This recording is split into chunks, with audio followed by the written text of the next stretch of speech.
विमल बोलो जुबा केसरी, हर पल मनाओ केसरी त्योहार। अब मैं अपने वरिष्ठ सहयोगी राजीव रंजन का रुख कर लेती हूँ, वो भी क्योंकि लखनऊ से ही जुड़े हुए हैं।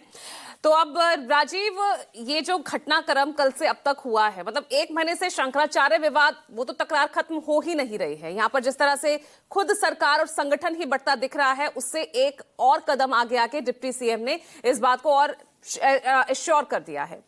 अब जो ये पूरा घटनाक्रम दिखा है कि कल बयान दिया और आज बटुक उनसे मिलने पहुंच गए हैं, तो भाई अब ये जो कोशिश है, ये डैमेज कंट्रोल की ही होती ही दिखेगी ना। भाई 27 में कोई खेल ना हो जाए, इसलिए अब तिलक लगाकर एक नई लकीर खींचने की कोशिश की जा रही है।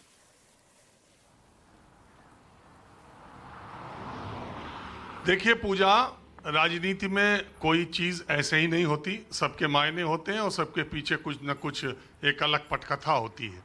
18 जनवरी को मौनी अमावस्या के मौके पर माघ मेले में बटुकों की शिखा खींची गई।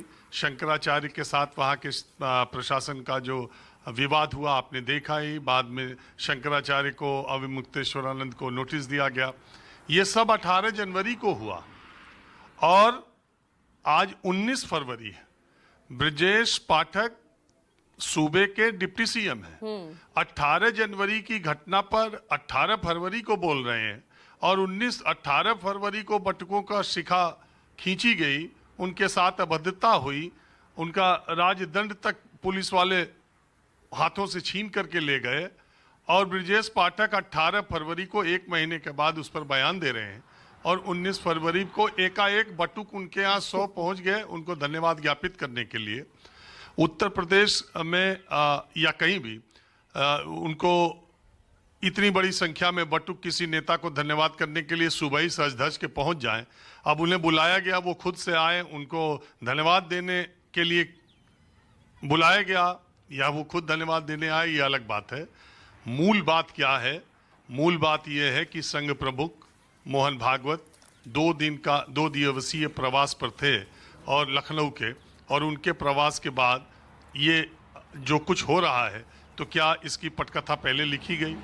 क्या भारतीय जनता पार्टी और राष्ट्रीय स्वयंसेवक संघ को इस बात का एहसास हो रहा है कि यूजीसी नए रेगुलेशन और माघ मेले में शंकराचार्य अविमुक्तेश्वरानंद और उनके शिष्यों के साथ जो कुछ भी किया गया है, इससे ब्राह्मणों का एक खेमा नाराज है और उसको खुश करने का या उसको संतुष्ट करने का ये मौका है। अगर शंकराचार्य जी अब बनारस गए हैं, ब्रजेश पाठक, उनका कार्यक्रम कहाँ लगा है कहाँ नहीं, स्वामी अविमुक्तेश्वरानंद के यहाँ न पहुँच जाए, पहले मैं ये सोच रहा हूँ। और दूसरी बात यह है कि स्वामी अविमुक्तेश्वरानंद के जिन बटुकों की शिखाएं खींची गई और जिनके साथ बदतमीजियाँ की गई, अगर उनका वो आए होते तो अलग बात है। लेकिन ये मैसेज देने की कोशिश की गई कि बटुकों के लिए और उनकी शिखा के लिए कम से कम एक सत्ता पक्ष का नेता कोई खुल करके तो आया कि ये महापाप है और जिसने भी ये कार्रवाई की है उसके खिलाफ कड़ी कार्रवाई होगी। एक महीने के बाद ये सब क्यों हो रहा है पूजा, ये सोचने वाली बात है। और ऐसे समय में जब सीधे तौर पर यह माना जाता है कि ब्रजेश पाठक और केशव प्रसाद मौर्य ये दोनों डिप्टी सीएम पावर बैलेंस के लिए बनाए गए थे और योगी आदित्यनाथ खेमे में ये नहीं माने जाते हैं, ऐसा कहा जाता है लखनऊ के सर्किल में और बीजेपी के पार सर्किल में। तो ऐसे समय में अगर कोई भी अपने नाम के आगे शंकराचार्य नहीं लिख सकता है, कोई कानून तोड़ेगा तो उसके खिलाफ कार्रवाई की जाएगी। अगर ऐसी बातें योगी आदित्यनाथ कह रहे हैं और एक डिप्टी सीएम केशव मौर्य ये कह रहे हैं कि शंकराचार्य पूजनीय हैं और उनके साथ किसी तरह का असम्मान नहीं होना चाहिए, और ब्रजेश पाठक ये कह रहे हैं बटुकों के साथ जो कुछ हुआ है वो बहुत महापाप है, तो ये क्या दिखाने की कोशिश की जा रही है? क्या भारतीय जनता पार्टी या उत्तर प्रदेश में आने वाले दिनों में कुछ बड़े बदलाव के संकेत हैं, या ये पावर बैलेंसिंग की जा रही है?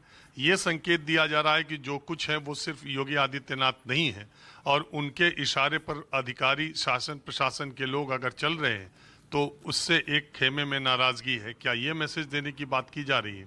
और तीसरी बात ये कि जब इस तरह की घटनाएं होती हैं तो कई बार अपने ही संगठन से आवाज़ उठवाकर विरोध या विद्रोह की उस आवाज़ को दबाने की कोशिश की जाती है। तो क्या जो एक असंतोष या एक जो असंतुष्टि ब्राह्मण समाज में इन सब घटनाओं को लेकर या साधु समाज में इन सब घटनाओं को लेकर है, उनको तुष्टिकरण के लिए ब्रजेश पाठक ने ये फैसला उठाया है।